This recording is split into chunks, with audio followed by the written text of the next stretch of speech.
Cher Cancer, voici votre guidance. Alors, sur le domaine professionnel, nous avons en énergie principale la clé et la nécessité, le roi de bâton, le 8 de bâton et l'as de coupe. Ok.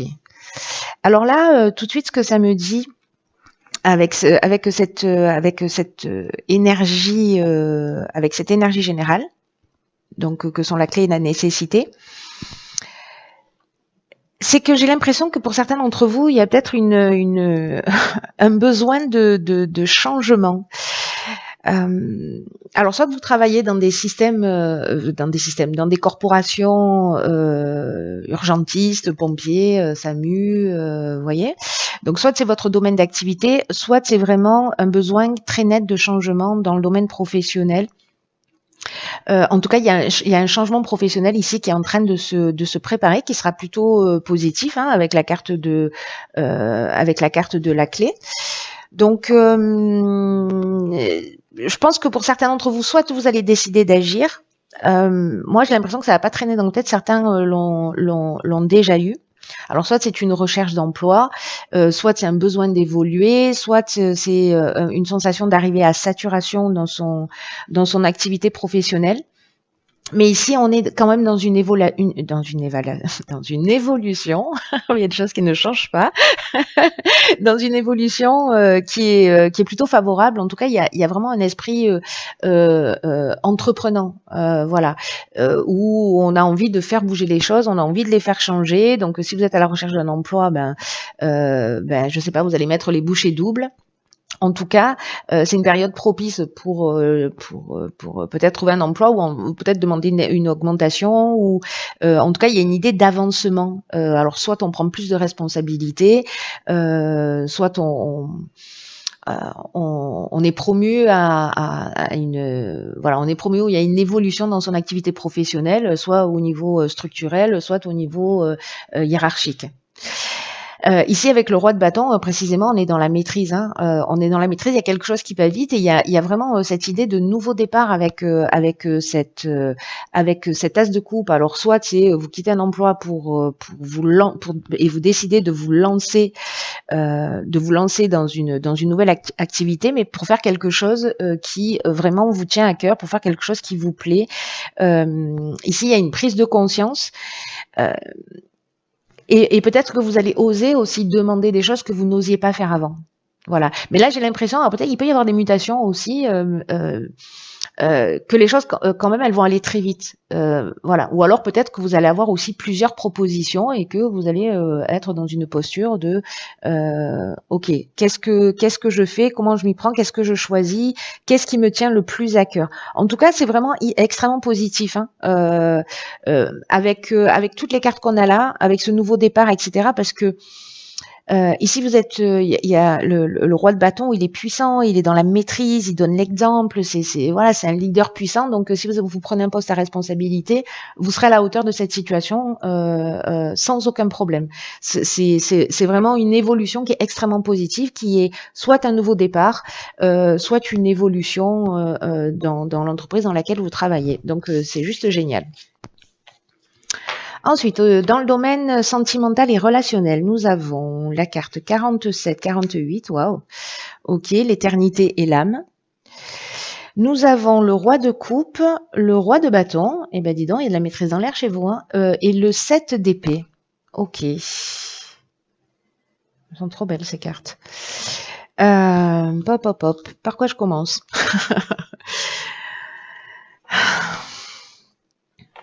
Je vais commencer par ces cartes-là d'énergie principale que sont l'éternité et l'âme.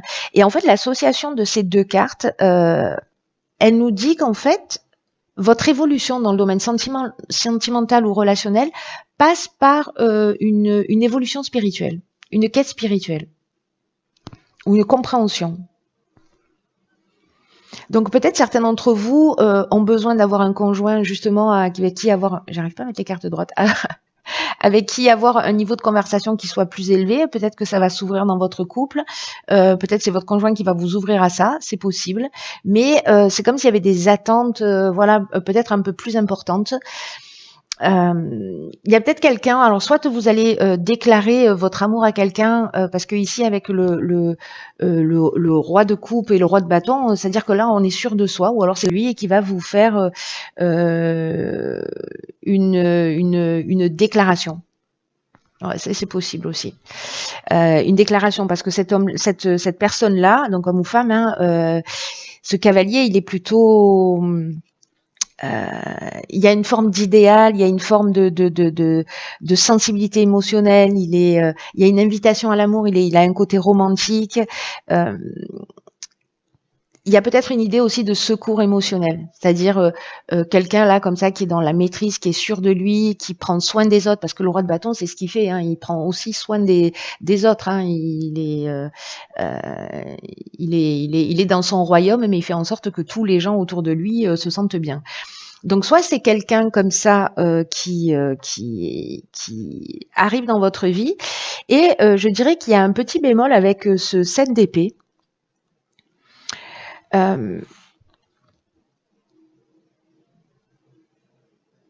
Où il y a soit une idée de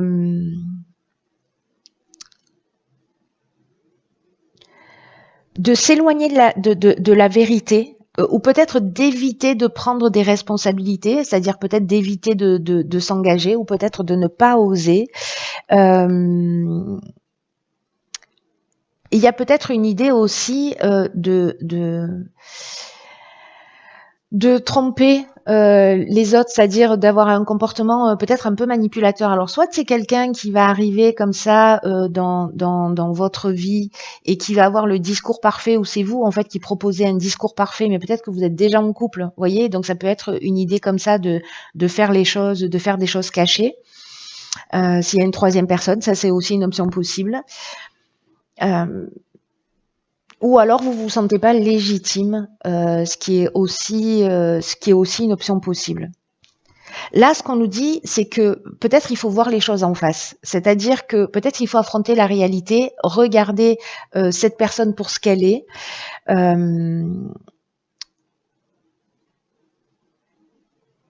De pas fuir une situation, parce que le 7 d'épée, peut-être qu'il est en train de fuir. Donc posez-vous les bonnes questions là, au niveau sentimental ou relationnel, hein, parce que voilà, ça touche pas forcément le domaine sentimental.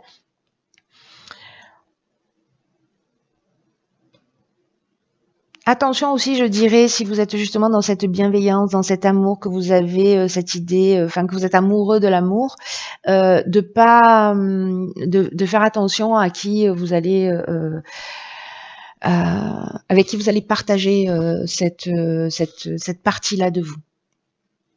Vous me direz comment ça résonne pour vous. Je serais très curieuse de savoir, parce qu'on a ces deux options, mais en même temps, l'énergie générale, c'est la quête spirituelle. Voilà, c'est d'aller peut-être au-delà des apparences et d'aller à l'essentiel.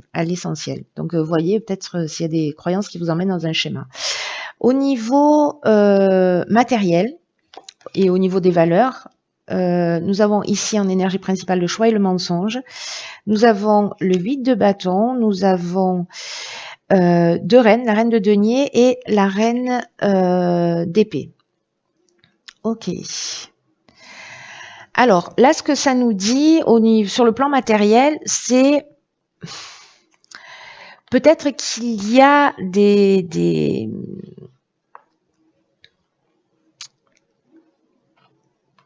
contrats pas clairs, alors des choses qui sont pas claires, ou peut-être des documents qui ont été falsifiés pour des assurances ou pour je ne sais quoi, ou je ne sais pas ce que ça peut être, mais donc là attention, parce que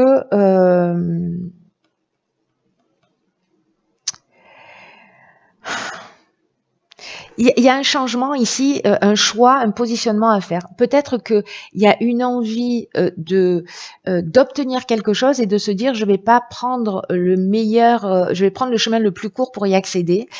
Là, on vous dit attention, voilà, réfléchissez bien à toutes les options que vous avez en face de vous. Effectivement, il y a peut-être l'option de faire des choses qui sont pas forcément légales, mais voilà, réfléchissez-y à deux fois. Moi, je pense, alors soit c'est quelque chose, c'est une énergie en face de vous. C'est possible aussi, hein, donc soyez vigilants quand même à ce niveau-là si vous avez des propositions. De lire entre les lignes, voilà. Ici, moi, j'ai l'impression qu'en fait, vous aurez les informations nécessaires parce que ici, il y a une idée quand même d'opportunité ou de choix multiples. Mais en tout cas, c'est comme s'il fallait changer d'attitude ou changer de regard, peut-être dans sa gestion matérielle, dans son rapport à l'argent, parce que ici, la reine d'épée, elle est lucide, elle voit les choses clairement, elle est dans une forme de maîtrise. On a deux reines là, et puis on a la reine de denier. La reine de denier, c'est le côté matériel, c'est la sécurité réelle. Donc, j'ai l'impression que là, en fait, il va y avoir une occasion de changer d'angle de vue, mais aussi peut-être comme un test, vous voyez, peut-être parce qu'on va se précipiter dans une situation et on ne va pas voir en fait toutes les options. Et là, on vous dit, vous avez ces capacités. Voilà, n'oubliez pas qu'en fait, l'intérêt, c'est de vous mettre en sécurité, mais faites-le de la manière la plus juste possible. Prenez le temps de réfléchir pour savoir ce qui se cache derrière, pour savoir si vous êtes en conformité, si vous allez dormir tranquille, si vous pouvez vous regarder dans un miroir, et ne vous précipitez pas. Triez toutes les priorités, précisez vos intentions, faites préciser les intentions des personnes que vous avez en face de vous aussi, si c'est par exemple c'est un contrat de travail, mais il y a une idée de découvrir quelque chose de manquant, une information peut-être à laquelle vous n'avez pas accès, mais avec cette reine d'épée, moi je suis pas inquiète parce que j'ai l'impression que vous allez voir les choses clairement et que vous allez prendre la meilleure décision. Encore une fois, que ce soit vous que ce soit vous qui soyez dans cette énergie-là où il y a un changement de point de vue, ou quelqu'un en face de vous qui va vous proposer quelque chose et vous allez voilà, prendre le temps de réfléchir et trouver ce chaînon manquant. Alors, au niveau de l'évolution spirituelle, nous avons ici le Nadir. Alors, pas d'affolement, je sais que cette carte, elle fout la trouille. Nous avons la Maison Dieu, la Papesse et l'Ermite. Alors, je n'ai utilisé que les arcanes majeures pour l'évolution personnelle et l'évolution spirituelle. C'est un choix personnel. Voilà. Donc, hop, ici, vous voyez mieux. Alors, le Nadir, ça peut parler en fait d'absence de spiritualité d'une manière générale, mais le Nadir aussi, en astrologie, ça correspond au fond du ciel. Le fond du ciel, ça nous parle de l'hérédité, ça nous parle de la famille, de la psychogénéalogie, ça nous parle aussi de voilà de nos racines, de nos fondements, peut-être de notre enfance, de nos croyances. C'est aussi le subconscient, vous voyez, les croyances, celles auxquelles on n'a pas forcément accès. Ça nous parle aussi de tous nos sentiments, de tout ce qui de toutes nos émotions, de nos ressentis qui sont pas avoués. Aussi de sécurité affective avec cette carte avec cette représentation du fond du ciel en fait, hein, qui est la maison 4 et qui parle de l'inconscient, de toutes les choses qui nous conditionnent inconsciemment. Et il y a aussi une idée de fin des choses. Il y a ici la lumière dans l'obscurité, hein. Voilà. Donc on est vraiment dans le fond des choses. Alors ici, peut-être que précisément lié au confort, à la famille, à l'hérédité, à des choses anciennes, à des croyances, à la famille. Je crois que je l'ai déjà dit, mais c'est pas grave, du coup je le redis. Ici, on a la maison Dieu. Pour commencer, la maison Dieu, donc la carte de la tour, hein, elle s'appelle aussi comme ça. Cette carte, ce dont elle nous dit, il y a une idée de muter cet aspect matériel, d'être vraiment vous voyez, c'est une évolution spirituelle, mais avec une crise salutaire, parce qu'il y a un besoin d'authenticité ici qui est vraiment très très important. Et cette carte de l'ermite, en fait, c'est ce dont elle nous parle, d'aller chercher à l'intérieur de soi, de sortir des illusions, parce que la maison Dieu, elle nous parle de ça, elle nous parle aussi dans l'énergie opposée, de construire sur des illusions, d'être construit, enfin d'avoir des constructions mentales qui sont vraiment solides. On peut voilà, on a des certitudes.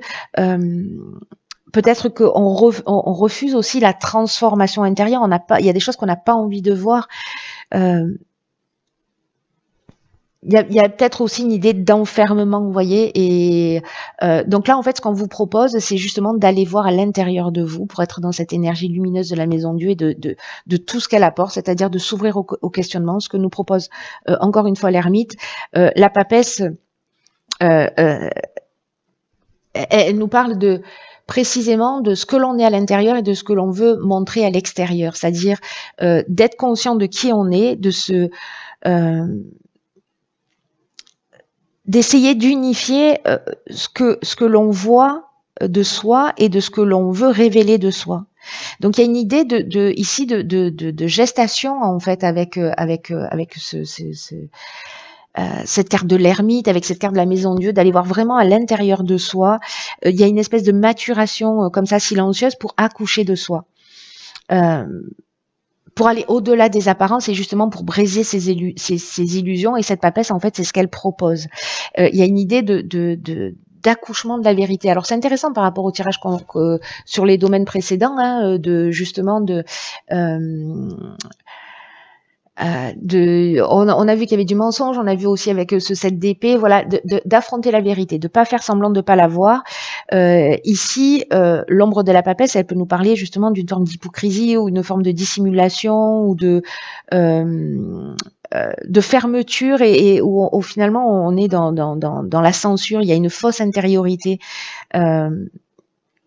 Une espèce d'abus de pouvoir ou de sclérose, vous voyez, interne.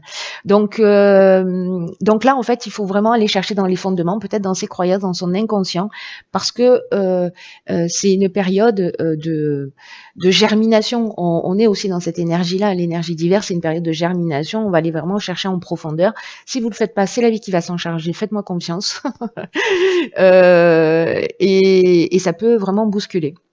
Donc bon, ça reste très très intéressant parce que tout ça est là pour nous faire avancer. Mais là, on est vraiment dans l'idée d'aller. Quand je vous disais qu'en fait, j'ai vécu une pleine lune où vraiment ça m'a décollé la pulpe du fond, où il faut aller chercher dans ses fondements, etc. C'est pas forcément confortable, hein. Mais c'est utile, c'est pour se préparer à l'avenir, c'est vraiment utile. Et là, j'ai l'impression que ça ressemble aussi un peu à ça. Alors, je sais pas si c'est ce que vous-même vous avez vécu, ou